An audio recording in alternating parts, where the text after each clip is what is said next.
First at 4 continues. Nearly 3 weeks after the historic flooding, some people who lost their homes are living in tents as they try to figure out what's next and where to go. Emily Bennett spoke to one man whose home was nearly underwater, hoping to be out of the tents before winter. Our home's a total loss. It's a wreck. It's a reality many people in Breathitt County are facing. Right here at the top of the door pretty well.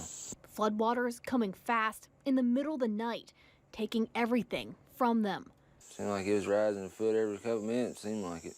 Brandon Mullins says he looked outside at just the right moment. Something just told me, just had a feeling.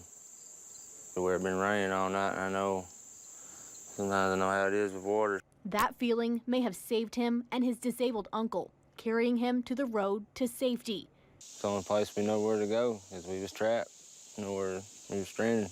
Now, nearly 3 weeks later, the place they call home are these tents. It's been rough.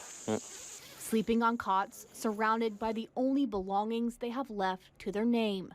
They got donated to us. We was just sleeping on the floor. In one of the tents, Had some stuff we managed to salvage. storage. Yeah, it's been helping us get by though. Mullins says they've contacted FEMA, but now starts a waiting game, wondering how much longer they can live like this. Everybody keeps wondering about it. It's like, what are you going to do for the winter? I'm like, yeah, I know. I said, it's just right around the corner. Holding out hope. Help is coming. In Breathitt County, Emily Bennett, WYMT Mountain News. Mullins says he could not even get to his house until recently because the ground was still so wet. We'll have more from another flood victim coming up tonight at 6. Now that a lot of the short-term needs of flood victims are being met, one Eastern Kentucky nonprofit is focusing on how they can impact folks long-term. The Breathitt County-based organization Aspire Appalachia is implementing a project where they donate drywall, subflooring, and any other materials needed to reconstruct a home for people who need it. The organization is also receiving help from Angel Disaster Services, who will match their project fund up to $100,000. We're very thankful to have the opportunity to help our community during its time of need and to help other communities during their times of need, whatever that may look like. In order to continue this mission, Aspire Appalachia is asking for community support. We'll include ways you can help on our website at WYMT.com, and you can hear more about this project coming up at 5:30.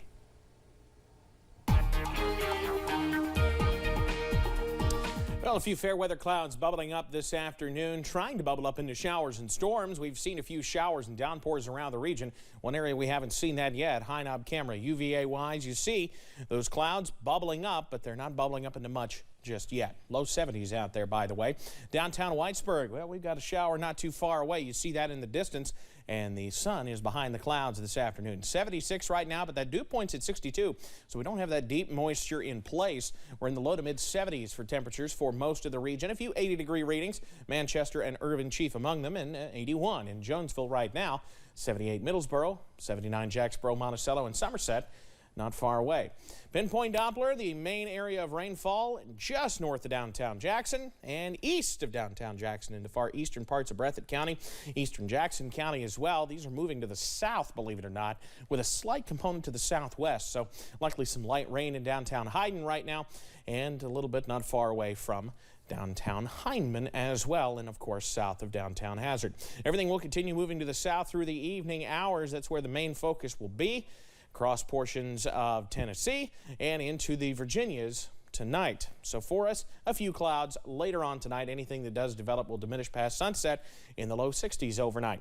The details on when we could see more showers and storms pop up coming up in just a little bit. Steve? Evan, thank you. An attorney for Rudy Giuliani confirms to CBS News that the former personal lawyer for former President Donald Trump is scheduled to appear before a special grand jury in Atlanta tomorrow. The grand jury is looking into efforts to influence and overturn the 2020 election results. CBS's Scott McFarland has the latest from Washington. Giuliani served as then-President Trump's personal lawyer in the weeks after the 2020 election, making unfounded claims of fraud and misconduct by Georgia election officials. I don't have to be a genius to figure out that those votes are not legitimate votes. Giuliani talked about the grand jury at his New York City radio show Monday. They have now told me that I'm a target of their Atlanta investigation. It means that the investigation has gathered enough evidence to alert the person that they may face an indictment, and that's serious. Former President Trump has been under scrutiny for his own efforts to challenge the Georgia election results, including his call to Secretary of State Brad Raffensperger days before January 6. Trump has denied all wrongdoing.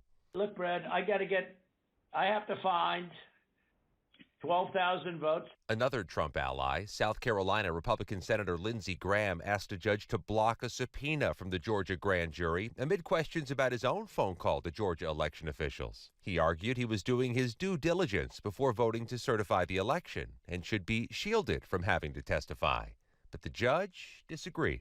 There are many things that they don't have to answer, but that's only for things that deal with their legislative duties, their official duties. It's not a get out of jail free card. Graham is expected to appeal in that case, but for now, is scheduled to appear before the grand jury next Tuesday, the 23rd. In a separate case, first reported by the New York Times, Trump Organization Chief Financial Officer Alan Weisselberg is expected to reach a plea deal in New York in a separate tax fraud case. Scott McFarland, CBS News, Washington. Sources tell CBS News Mr. Weisselberg's plea deal is expected later this week. Former President Donald Trump is getting his passports back. The FBI announced Monday the passports were taken during last week's search of Trump's Mar-a-Lago home. Officials say the passports are not needed for their investigation and they were handed over to Trump's lawyers. Trump went on social media claiming agents stole the passports, 2 of which are expired. The U.S. Air Force tested a nuclear-capable long-range missile early this morning off the coast of California. It's called Minuteman III, an unarmed intercontinental ballistic missile. The Air Force Global Strike Command says it traveled more than 4,000 miles to a test range near the Marshall Islands. The U.S. regularly tests its intercontinental weapon system to make sure its nuclear forces are, quote, safe, secure, reliable, and effective to deter 21st century threats and reassure our allies. Officials reiterated this has nothing to do with current events, saying the U.S. even postponed a long-planned missile test earlier this month over concerns about China's anger over House Speaker Nancy Pelosi's trip to Taiwan. A regional source briefed on the matter says Iran wants compensation if future U.S. presidents withdraw from a future nuclear deal currently proposed by the European Union.